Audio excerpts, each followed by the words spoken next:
Hello, Toolkit Masters. Fantastic to have you here today. It's Q&A Thursday once again, my favourite day of the week. So it's fantastic to have you all here. I've got some really fantastic things to share with you today, and I'm really excited to say we got some fantastic questions through the Ask at Team Leader Toolkit. And the question we're going to answer today is... So it's this one that came through. Why are people so resistant to change? Which is a fantastic question. I think it's relative to everybody. So we're going to answer that question today, and hopefully we will be able to maybe enlighten you guys on what are the 12 resistance to change and how you can change some things to make sure that you can eliminate that as much as you possibly can. Now, you probably see I'm coming from a different room today. I'm in sunny Brisbane doing some work up here. So I'm coming from a hotel room in Brisbane. So there you are. That's why you can see a kitchen, and you might hear some vacuuming going on next door. Whatever. We will sort it. Okay, so we've got some people on the line. So down the bottom of we're going to just do some housekeeping. So down the bottom on the right-hand corner of your screen, you will have a chat box. If you can just say hi in there, or I'm here, or I can see and hear you, and then we can start from there. Hey, Tony, nice to see you. All right. Is there anyone else on there? Well, it looks like we can be seen and heard, so that's the main thing. Fantastic. All right, so let's get on with it. I've got to share my screen with you. I've got some really interesting things to share with you, and I think you're going to get a lot out of it today. So let's have a crack. All right. So as mentioned, we're going to talk about the reasons why people resist change. So, you know, if you can expect resistance in your workplace, if you can expect a big change coming through and you know you're going to get resistance and you're going to plan for it from the very start, and change your management program that you're going to do, then, you know, you can effectively manage sort of those objections. So it's just about pre-planning and preparation before this change comes through. So you need to understand what are the common reasons why people push back or become confrontational. You've got to think about you've got to think about how you're going to plan your strategy to address those concerns. So you're almost predicting the oppositions that people are going to come up with, and then already have answers to alleviate those oppositions. So sometimes it's not possible to be aware of all the different resistance to change is, but you can certainly get 80% of it there by pre-planning and seeing what's happened in past changes and knowing your team really well. So what we're going to do today is we're going to have a look at the classical reactions to change and the reasons why they're reacting in that particular way, which will help you with your planning process. So let's have a look. So there's lots and lots of reasons why people resist to change, and then they go through this psychological sort of journey, if you like, that we like to call SARA. So when you think of the word SARA, it's an acronym for shock, anger, rejection, acceptance, and seeking help. So when a change comes through, whether it's a change coming through as a policy change or an organisation change or a piece of kit's changing or whatever it may be, and you're just telling your people for the first time, first they'll be shocked. Why do we need that? Why is that change happening? That's bollocks. We don't need that. So the first will be shock, and then it'll turn into anger. I can't believe you're doing to this again. You know, you did this to us ages ago and it didn't work. And then it'll get into rejection. No, it's not going to make any difference. I'm not going to do it.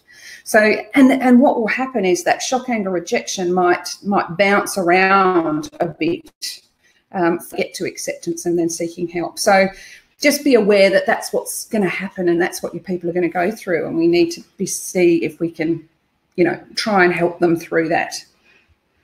All right, so let's have a look at the resistance to change. So the first one is misunderstanding about the need for change. So if your team don't understand what the need for change is, then you can absolutely expect resistance. So especially if you've got people doing the same thing for the last 20 years in the same way, you're going to absolutely expect resistance if those changes are going to change the way they do their day-to-day activities, because They just think this works, why do we have to change? So for those particular people, you really have to dial up the benefits and the whys before they'd even look at it in a way that's right. So remember, that's a big one, not understanding the need for change. If you can't show them benefits, if you can't dial up the why we need it, then you're going to find opposition. Another one on there is the fear of the unknown. So fear of the unknown is if you're bringing in a change that they've never used before, never seen before, never heard of before, it's going to really, really create this level of discomfort. So what you need to do is show them that the risks of standing still outweigh the risks of moving forward. So if we stand still currently and we don't bring this new piece of kit in, or we don't bring this new procedure or policy in, we're going to lose market share, and, we're going to, whatever it may be. As long as that's the truth and you're not just making stories up, then that's fine to use. So fear of the unknown, that's one of the most common reasons for resistance, is people only take active steps forward if the unknown will be better than standing still. So fear of the unknown is a big one. So make sure that you're dialing up, again, the benefits and why we need to change, and then the reasons why we can't stand still and stay where we are. Okay, lack of competence. This is a big one. So this is a fear people seldom won't tell you about. So they've been doing the same thing every day for however many years, and they feel really comfortable in that zone and they know what they're doing. But then if you bring change in, suddenly they start to feel incompetent. Suddenly they'll worry about, well, what if I don't make this transition very well? What if I can't use this new machine? What if I can't follow this new policy? What happens if, I don't have the experience or know how to do this? They might, take my job away. So that's another thing that people are fear of, is that they've got actually a lack of competence, and that comes out as anger. Like, why are you changing? We know what we're doing here. You're going to change it. And it comes out as anger, where really it's a fear. So just be aware that we can address that as soon as we can as well. So another one is, very much connected to the old way. So, you need to show them that the old way is not going to be sustainable going forward. So sometimes it's really, really hard to get people that have been long-standing in the company and say, no, this change is coming through and we need it to come through. But we need to show them that if we have the same old thinking in the same old way, we're going to have the same old results. And is that what we really particularly want? So you need to get stuck into the hard wiring of those people that are saying, no, we've done this for 20 years. So we need to try and get into them and really dial up the benefits of why we're changing, tell them what's going to happen if we stand still, and then, what's going to happen if we move on. And then give them, rest assured that you're going to get lots of training, you're going to get lots of time, you're going to get lots of support, there's going to be lots of guidance, there's going to be help, all those sorts of things, because sometimes being connected to the old way, you have to drag people kicking and screaming, and that's never a good thing. So try as much as you can in the planning stage to see how you're going to deal with that type of resistance. Low trust. So sometimes people have trust issues. So they don't believe that you or the company can competently manage the change. So if they think the company's done changes before and they've done them really poorly, there's going to be that low trust. If there is a leader that has taken their team through a change before and it was done really poorly and they've had to go back to the old way really quickly, then there's going to be low trust. So that's something that causes resistance. So then we've got to work out, well, how do we build that trust back up? What do we need to do? And it's a lot of openness and honesty and authenticism. So, so low trust is another reason why people resist change.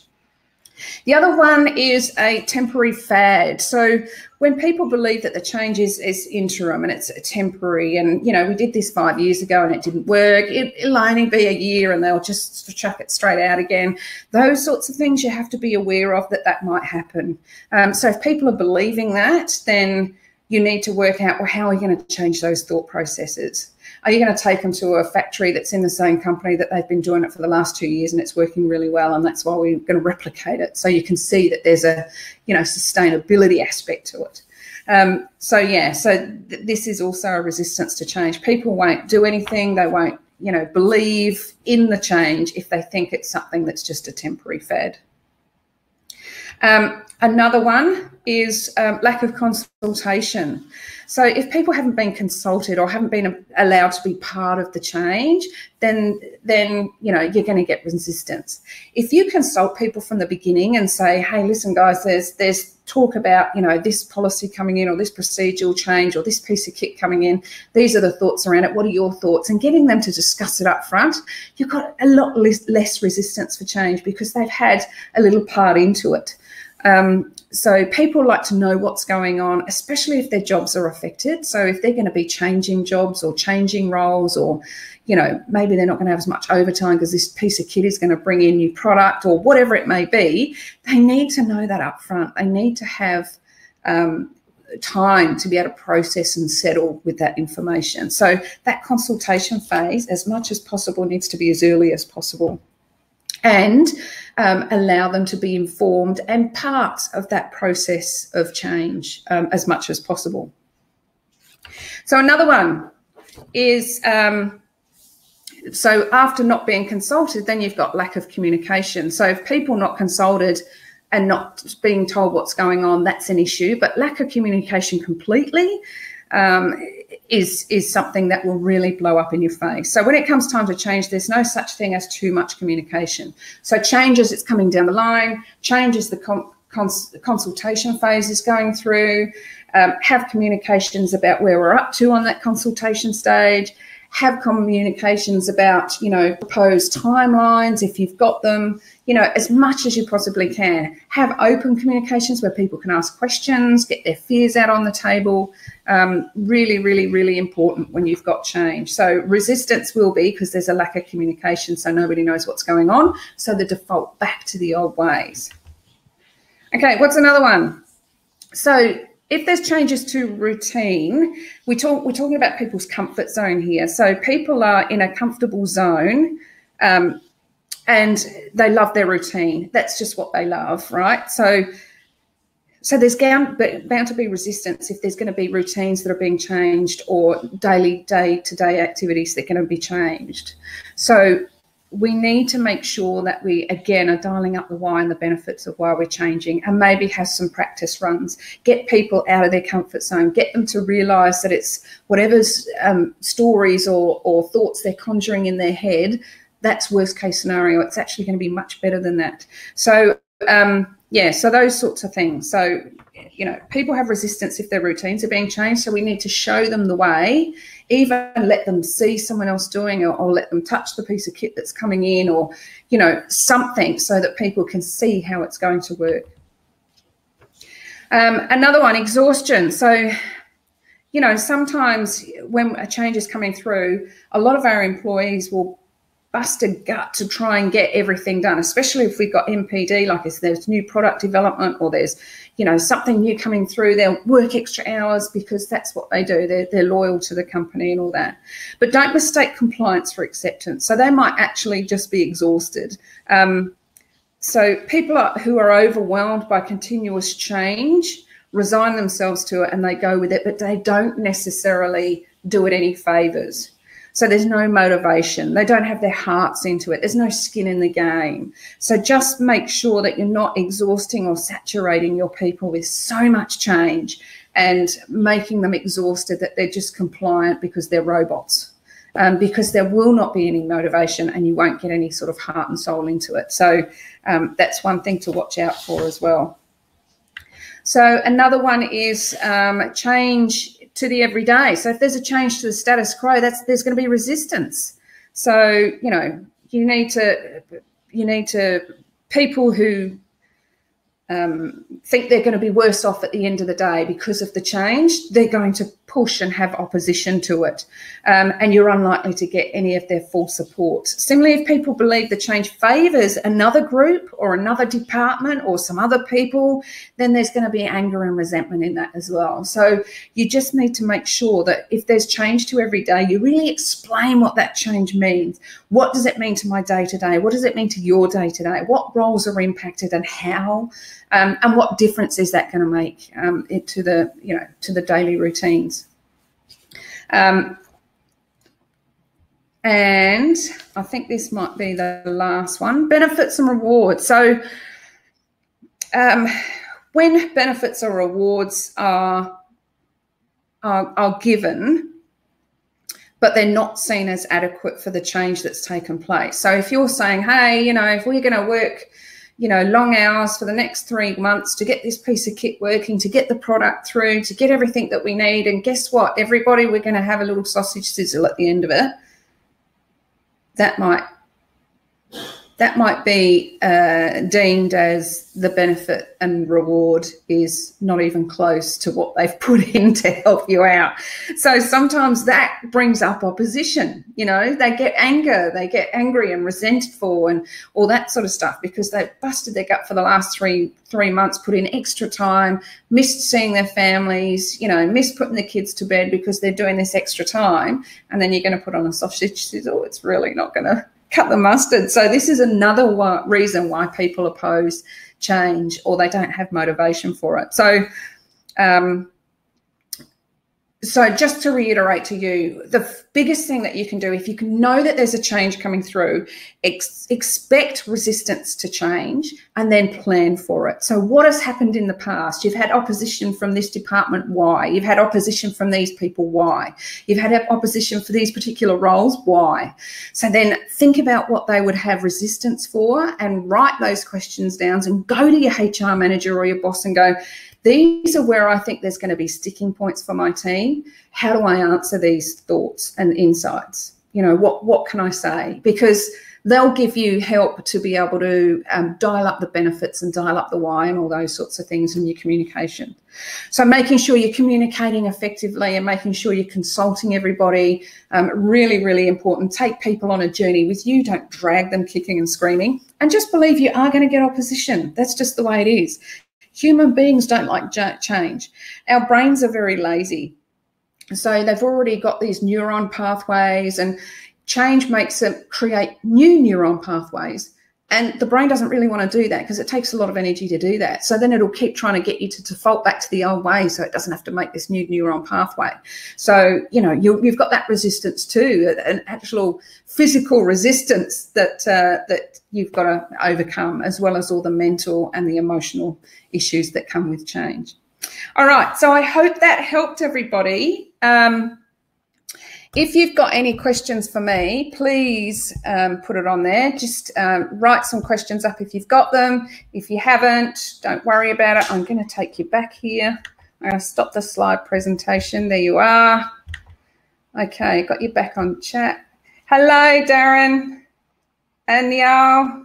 Oh, Neil, is that Neil? Yay, nice. And Darren, fantastic. Sounds like you're together. All right, so if you've got any questions for me, please come on the line and have a chat with me. If you don't have any questions, that's fine.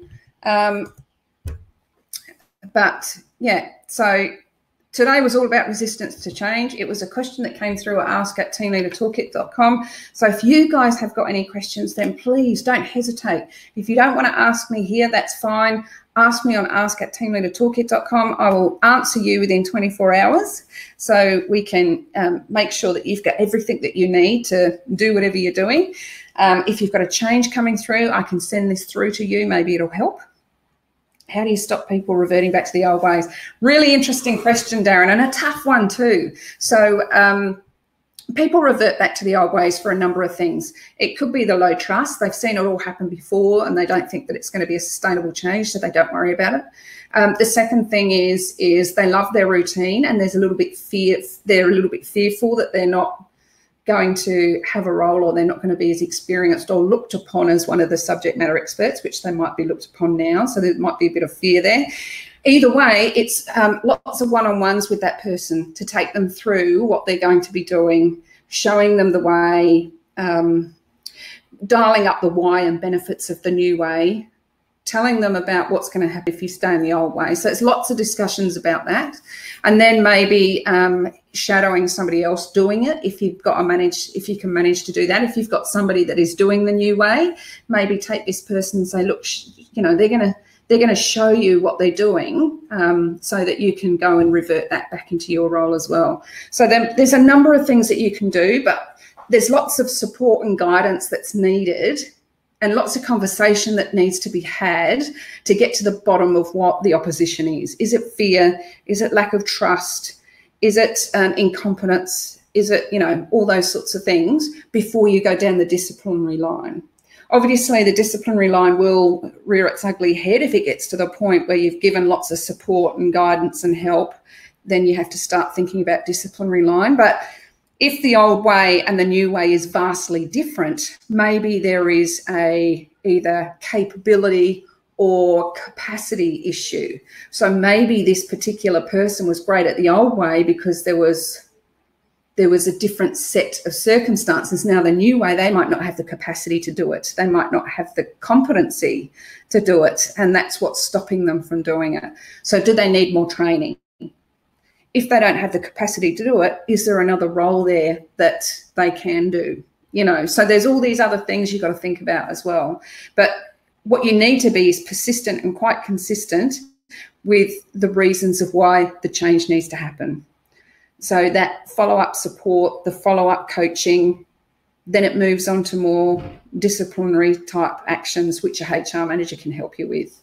So I hope that helps, Darren. But as I said, people like to revert back to the old way. So if you think of it like, and I think I said this story before, but if your grandmother sent you this really, really great knitted jumper that she hand knitted, and you love your grandmother to death, and you put it on, but it's really tight in some places and it's, you know, really itchy in others, and you don't really want to wear it, but you know it's going to be the best thing because she did it with lots of love and affection, and you go, oh, but you chuck it away, and then you chuck it in the wash a couple of times, and you put it back on, it's still a bit tight and a bit uncomfortable, chuck it in the wash. By the 4th, 5th or 6th time, suddenly it starts to get a little bit more comfortable. That's exactly what happens with change. With change, feels really, really uncomfortable, and you just want to revert back to the old ways all the time. It's our human nature, and our brains are actually programmed to do that. So really, really difficult for people to move into a new way. But it's persistence, it's consistency, and it will get there in the end, but it will take time. And the only thing that be stopping that person from actually doing the change is if the role has changed so significantly that they don't have the competence or training, or haven't had the training to complete it. Yes, Who Moved My Cheese is brilliant, isn't it? Yes, so that author who did Who Moved My Cheese also did one called The Present. It's about the same size book, so you can read it in a couple of hours. Might be another one that you can read too, that might be worth having a look at. So yes, all right. Who Moved My Cheese? That's brilliant. I haven't heard for that. I used to do a 90-minute session on that book. All right, fantastic. Thank you, Darren, for your fantastic questions. Hope what we've talked about it helped. Tony, thank you for coming, and I think we had Neil as well. All right, so without further ado, if there's no more. Oh, the book was, Darren, The Present. And it's got an actual gift on the front, but it's actually a play on words because they're talking about the present versus past and future. So it's called The Present. So have a look at it. And as I say, it's about the same size as Who Moved My Cheese. All right. So, yes, without further ado, have a fantastic rest of the week. Enjoy your weekend. And I will be coming back to Adelaide next week. So I will be dialing in from Adelaide, from sunny South Australia, not sunny Brisbane like I am now. All right. Thanks, guys. Take it easy. Have a fantastic day. And we will speak to you next Thursday, same time, same back channel. See ya. Bye.